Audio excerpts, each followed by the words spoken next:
y el Abinader dice que le ha dado una gabela a la oposición y que no crece, sigue siendo menor, dice que no supera el 24% y que le van a dar una pela, un ejemplar de derrota en febrero y van a rematar en mayo. Aquí fueron apresados y asesinados 2 altos oficiales de la DNCD. Uno de ellos era los acusan de secuestros, de asaltos, de tumbes, porque lo que se dice por lo bajo es que ellos le dieron un tumbe a un importante narcotraficante y el narcotraficante le pagó a la policía. Amable televidente, comenzó la semana, comenzó el Telematutino 11. Encantado, agradecido del Señor de poder estar de vuelta con todos ustedes después de una breve pausa, de un breve descanso. Buenos días, Jacqueline Morel. Hola Ramón, buenos días, bienvenido Ramón, bienvenido a este año 2024 y deseo públicamente desearte que este sea un año lleno de bienestar, de mucha salud y de muchas cosas buenas en tu vida y en tu familia. Salud solamente. Bueno, bienvenido a todos. No, y gracias a ti que siempre me cubre de manera eficiente en una época tan difícil como es diciembre, porque en diciembre no hay noticias. Ni ha invitado tampoco. Así es. Bueno, le damos la bienvenida a todos los televidentes que se suman al programa a esta hora de la mañana. Como siempre, nuestro compromiso es mantenerles informados de los temas importantes del país y del mundo, comentados brevemente, y hoy tendremos la participación del doctor Juan Lladó, experto en turismo. Así que les invitamos a que estén con nosotros en esta mañana. Bienvenidos. Lógicamente, como el turismo es la columna vertebral de la economía y parece que tuvo un desempeño interesante el año pasado, pero tiene también muchísimos retos. Por eso hemos convocado al doctor Juan Lladó, que es uno de los dominicanos que más sabe en materia de turismo y que tiene también una dilatada experiencia. Señores, el PRM comenzó temprano, amaneció temprano con la campaña electoral, una actividad encabezada por el presidente, por los diferentes directivos, hubo 2 caravanas. Es decir, que la oposición tiene que ponerse las pilas. Tengo entendido que la oposición tiene otra actividad, pero ya es de la alianza con todos los candidatos. Eso parece que sería la próxima semana. Bueno, por más que se hable y se diga de que las caravanas son obsoletas, de que debemos cambiar la forma de hacer política, de que en otros países más avanzados no se utiliza eso, que apenas se ven pancartas, aquí no, aquí el contacto con la gente es fundamental y eso implica todo, porque ese contacto viene acompañado de otras cosas más, de promesas, de dádivas, y la gente le gusta ver la presencia del candidato. En este caso, el presidente Luis Abinader, un acto bellísimo, mírenlo ahí, muy bien montado, y el Abinader dice que si le tocó gobernar en tiempos malos, ¿qué será de nosotros si vamos a gobernar en mejores tiempos? Entonces dice que le ha dado una gabela a la oposición y que no crece, sigue siendo menor, dice que no supera el 24% y que le van a dar una pela, un ejemplar de derrota en febrero y van a rematar en mayo. Ya veremos. No, ese es el discurso de todos los políticos. Sí, es decir, claro, todos son ganadores. Todos son ganadores porque el político tiene que vender optimismo. Por ejemplo, cuando el presidente dice, viene a lo mejor, eso es impredecible. La República Dominicana no es una autarquía. Usted depende de una serie de fenómenos externos que pueden echarte por la borda la situación. ¿Quién iba a decir que después de la pandemia venía una guerra entre Rusia y Ucrania? Y ahora después lo de Hamas y lo de Israel y que se van a disparar los precios. O un COVID, una pandemia. O un COVID que ahora vuelve de nuevo con otra variante. Es decir, son demasiadas variables las que están en juego, pero bueno, qué bueno, hay que vender optimismo. Por otro lado, la operación Nido no es el primer caso aquí de fraude, de fraude inmobiliario. Por ejemplo, usted toma toda la autovía del Este, especialmente de Juan Dolio para acá, y usted ve una cantidad de proyectos que nada más está hecha a la puerta, y como 100 metros de calle, y de ahí en adelante no hay nada. Esos son proyectos que engañaron a dominicanos en el exterior especialmente. Claro, esta operación implica 700 millones de pesos y burlaron alrededor de 300 personas con proyectos que no se hicieron, con proyectos que no tenían ni siquiera el solar. Uno lo que les recomienda a la gente es que antes de embarcarse y dar un inicial, averigüe. Mire, ahora hay una figura interesante que es el fideicomiso. Y ya hay muchos proyectos de edificios y que están hechos bajo la figura del fideicomiso con un banco. Y eso da una cierta garantía al adquiriente de que, bueno, hay un título, hay un banco de por medio, hay un determinado control del dinero, el ingeniero no maneja el dinero, el dinero lo maneja el banco, es decir, el adquiriente no le paga al ingeniero, le paga al banco. Y el banco le da al ingeniero en la medida que la obra avanza. Pero entonces, no compre sin usted ve un título, sin usted conoce una empresa, sin usted sabe de quién se trata.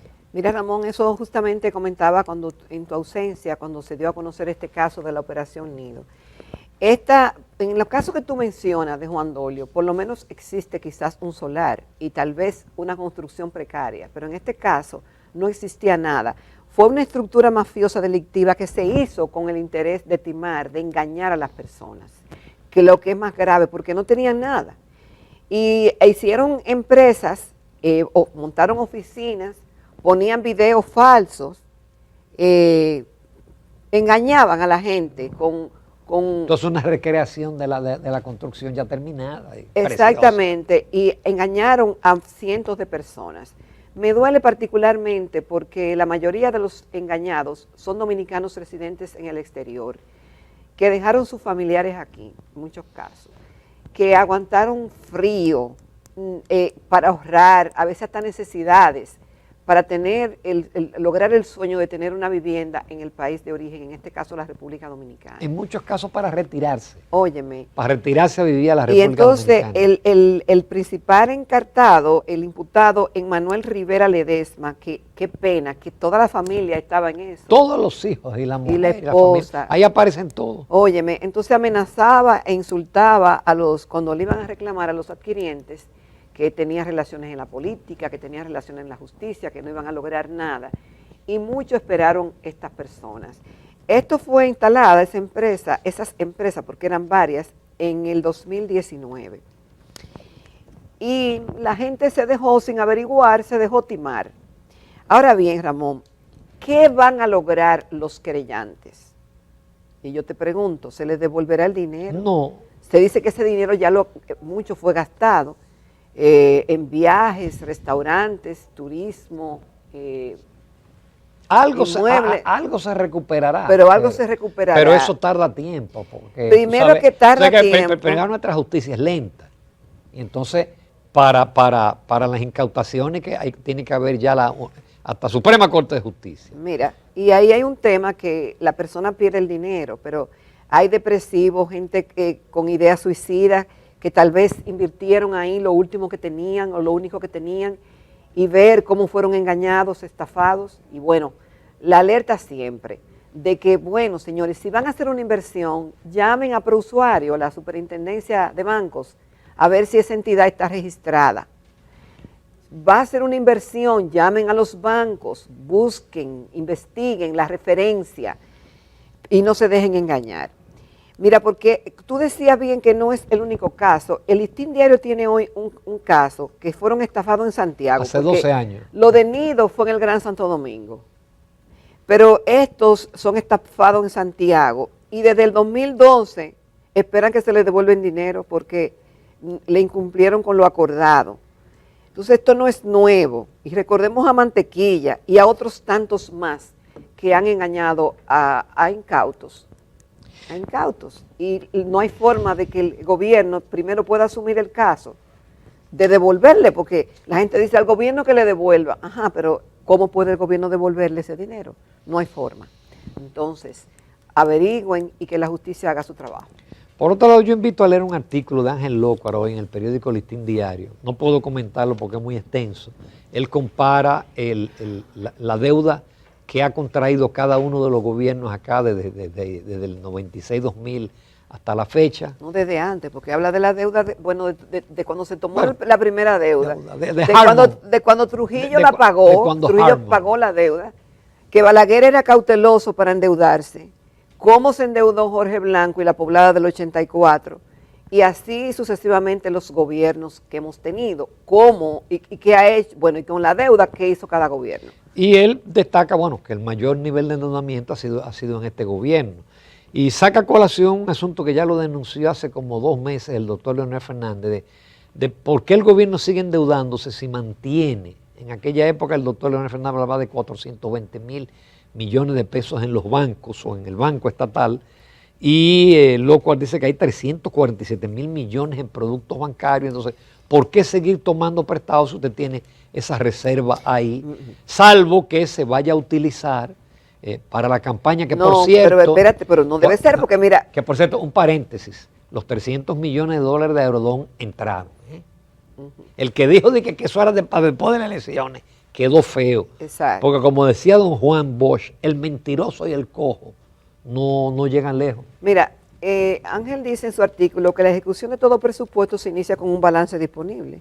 Tú tienes que saber qué tú tienes para tú saber y lo que tú quieres, y entonces en base a eso hacer el presupuesto. Entonces, en este caso, él dice que hay un excedente que está previamente indicado en los bonos permitidos en enero del 23, y tendríamos un déficit para el presupuesto en ese año de 344.980 millones de pesos.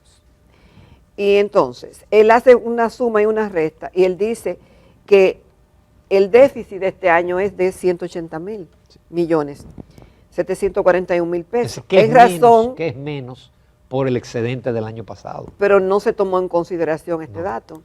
Sí es cierto, y yo pienso que las autoridades del Ministerio de Hacienda es que debe dar ese dato. Ramón. Debe de producir un documento, explicar si es cierto que hay un monto tan importante como 347.000 millones congelados. Congelados no, están ganando intereses. No, pero yo te pregunto como economista, ¿hace sentido tener dinero guardado y pagar por eso? No, y tú coges préstamo en dólares con el riesgo cambiario si tú tienes los pesos aquí.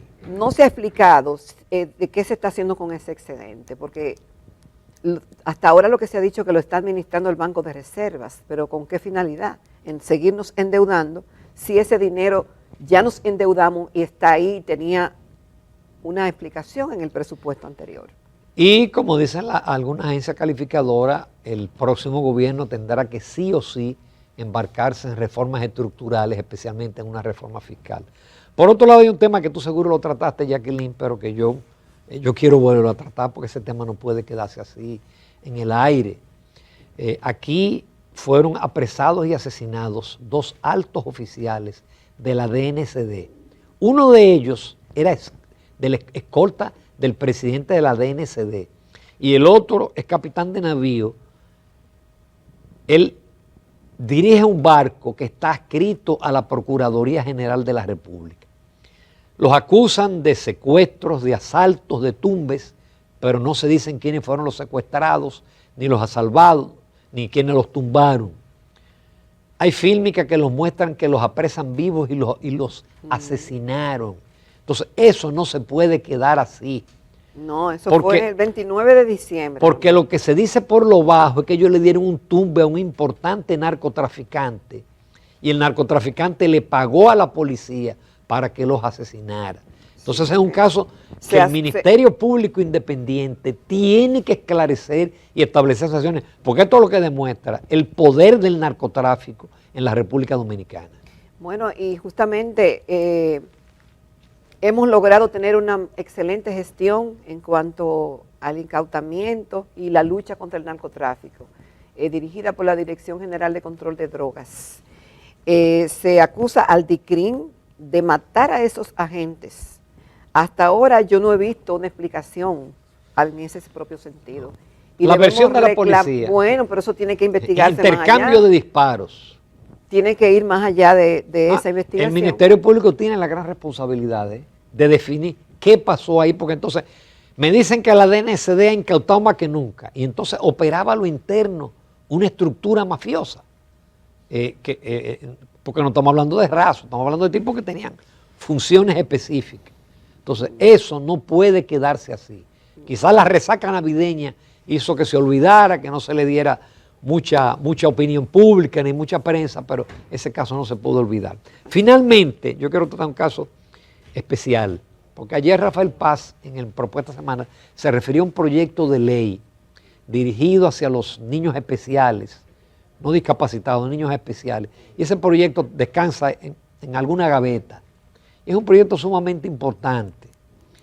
La familia pobre o una familia clase media que tiene un niño autista, eso es una cosa terrible. Estoy hablando de un caso especial de un amigo, que incluso en el escritorio del presidente está la pensión de él, que trabajó 30 años en el Estado.